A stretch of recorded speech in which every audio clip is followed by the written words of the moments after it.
Guys, we're here at the Kilis Coordination Center. This is where everything is coordinated in terms of medical food supplies and things that need to go into Syria. On our way to the bakery where bread is actually made. There's 100,000 loaves of bread made every day here and is taken into Syria on those trucks. There's also a mobile kitchen. Hot food is prepared and that's taken into Syria, the internally displaced people. These are people that are just living basically on the streets in tents. If food from this kitchen doesn't actually go into Syria, it means that those people don't actually get to have a hot meal. They barely even get bread to live on. And I can tell you today that the temperature has dropped even further. It's now about -5 or 6 degrees at the moment, and it's set to snow tonight. I don't even want to think about what it must be like for the kids and how they'd be surviving today's weather. I don't know. There's no words. This kitchen is being underutilized because they don't actually have enough funding to have hot meals made here every day that can go into Syria. It's such a pity. It's such a pity that we have the facilities and to know that we have this, and yet there's not enough money that can actually buy the ingredients that can be taken in and feed these. The kitchen was actually donated by a different charity organization. Unfortunately, though, they didn't actually continue their support of it, and this is a really good lesson for all of us in terms on this extremely noble project to feed an orphan, to feed a widow, and inshallah 50,000 Syrians desperately in need. It's such a lesson that, aid needs to be something that needs to be coordinated and done correctly and done with the right intention so that it can actually make a difference, and it's not something that's a wasted resource. Inshallah, this is a project that we will take up so that this kitchen becomes a place that is alive again, where people can actually get fed from it. Inshallah, that's our plan for 2016, and we'll keep you updated. We've just reached the bakery where bread has been produced. Every day this bakery is open and produces about 100,000 loaves of bread. You can see the bread is actually produced into little balls here. It goes up there and comes back down. It gets rolled out and you can see it being rolled here. It gets cooked, basically that's the oven. It gets cooked in there and it goes along the conveyor belt all the way through. Oh, sorry. Conveyor keeps going, it goes around and basically comes back down, and the bread is packed here, and it's packed 8 loaves in one bag. They then get packaged like this. They're put into crates and then they're actually taken from here into Syria. 10 seconds. You can come closer.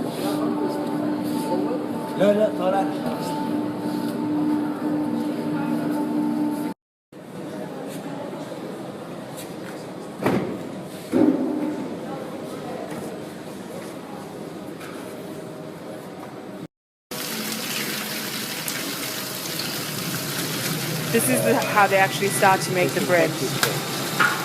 So this is the yeast going in.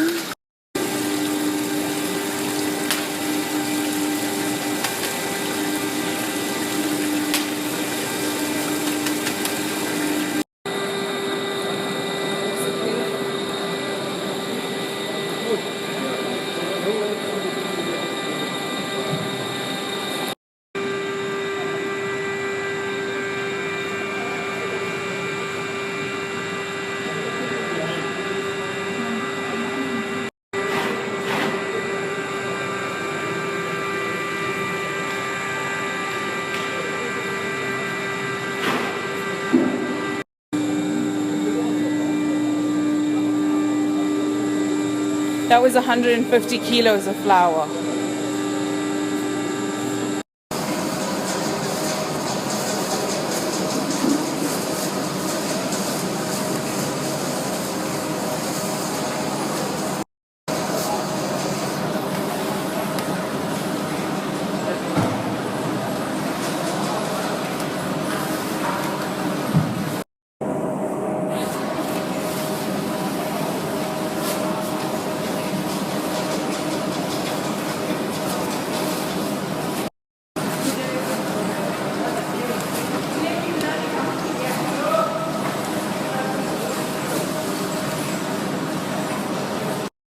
is the warehouse next door to the bakery where all the flour is stored. It might look like a lot of flour, but if you're using 9 tons of flour every single day, it goes pretty fast. There's been shortages of flour, which means that even the containerized villages that are run by our field partners and ourselves can't actually get enough bread for all of the people in the villages. These are food packs that are distributed by the Al Imdad Foundation. Each food pack contains things like lentils, rice, and oil, which are staples for the Syrian people. Guys, we're just looking at the food packs that Al Imdad packs for people. This is actually going to last a family of 4 or 5 for a month. It's basically just got some chickpeas, some rice, and oil, and that's pretty much it, and 1 can of tomatoes. I don't know. If you just think about our one meal, what it consists of, and to think that this has to last someone an entire month, 4 to 5 people. Subhanallah, we're so fortunate for everything that we have, and everything here that we're seeing is really an opportunity for us to actually just reflect on our own lives and just how much that we have and how much more we can give, and a reminder for what we need to do. Guys, we've come to what is called a wounded house. It's people who've been injured through bombing in Syria, who've come here to Turkey for medical treatment. While they're waiting for treatment, they've actually got to stay in this house because they can't stay in the hospital. We're here to distribute meat for this thing, for the house, which we distribute on a month. Guys, this is just one of the rooms where they actually do some of the rehabilitation in here for the women who are actually being wounded and are recovering.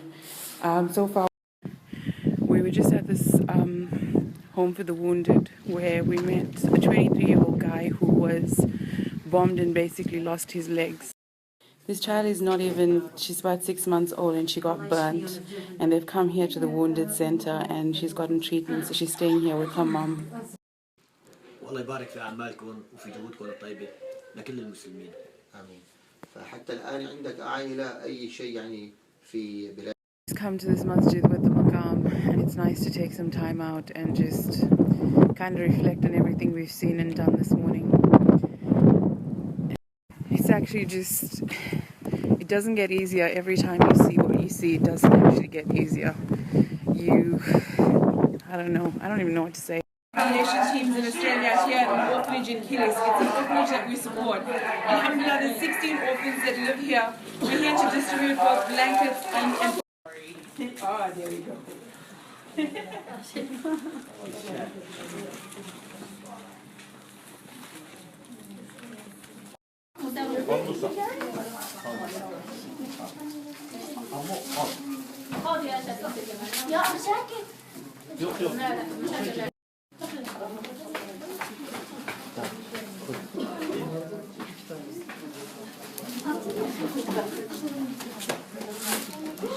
Guys, we've just done a distribution here where there's 16 orphans who live in this place. We've just done both blankets and food distributions, and inshallah that'll make a difference. Guys, this is another orphanage which is just mums and their children which are here, and we've just distributed again blankets and food, but you can just see the condition. Guys, we're just going to the 4th orphanage now. We're taking again blankets and food packages, and I'm going to introduce you to a guy who's 14 years old.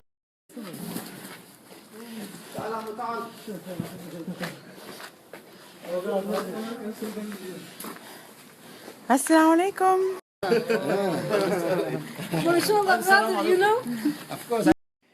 It's the end of our working day, and on the last clip that I showed you a little boy. He's 14 years old, and he's from Syria, and basically he helps this old man run these orphanages, and he does all of the work. And he's a volunteer with the organization who's our field partner. And I just think that it's amazing that someone so young can give up, I mean, it's a Sunday here, he can give up his Sunday to do this kind of volunteer work, and he has that social consciousness at this. So today we actually visited 3 houses which are like rehabilitation centers, and we visited 4 orphanages. I want to be able to recap and recall some of the things that we saw. Some of it is really, it's tough and you don't want to talk about it and you don't want to show it. I didn't take photos of everything that we saw, and I didn't take videos of everything that we saw, because at the end of the day you have to respect someone's privacy and you have to respect their human dignity. And I think that that is more important than anything else. And we only take photos, well, I only take photos of people who ask me to take photos of them, or they allow us to take photos of. It doesn't stop me though from telling you their stories, and it doesn't stop me from bringing back their stories to you, because we have to create awareness of what's actually going on. And today was tough, man. It was tough, and there was a point in the day where I just thought, I can't do this. I don't want to do this. I can't witness it. And after that, we went to the orphanage, and I can't explain to you what it's when you walk in and this little child who has no idea who you are comes running up to you and just hugs you, and all of a sudden it's just whatever you were feeling, whatever you thought you couldn't do, whatever sadness you were feeling, it just disappears, because the love of that child, it's totally incredible. And at the second orphanage that we went to, there was this old woman. I mean, she's old enough to be my grandmother easily. And she saw us, and we went to greet, like I walked up to her to greet her. And as I was greeting her, this child came, so I ended up greeting. And she was saying to one of my colleagues here that she was giving me dua, and that she's like, oh, she's so beautiful. In actual fact, she was so beautiful, and it was just, and I turned around and I gave her this hug, and she held on to me, and I held on to her, and I have no idea why I was crying, but I just, she could have been my grandmother, she could have been my mother, and just the fact that she was in that situation, and but more than that, more than anything else, it was two strangers who met and our hearts connected, and everything that I was feeling all of a sudden was different, and I felt like I ended up feeling good. And here's this woman in this situation, and just through her love, she made me feel better about. We saw some horrific things today, but we were so fortunate to spend time with beautiful orphan children who make your heart smile. And going from thinking that I couldn't do this morning to feeling like, alhamdulillah, I'm so blessed to have this opportunity, and that it's what I want to do. The need is there, and the opportunity is there, and I just need to take.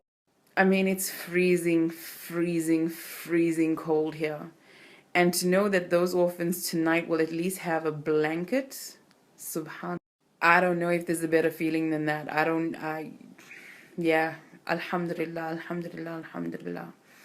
I'm feeling just grateful and blessed, and I want to tell you about more of the things that we've seen, and inshallah I'll try and write about it and show you guys some photos and stuff.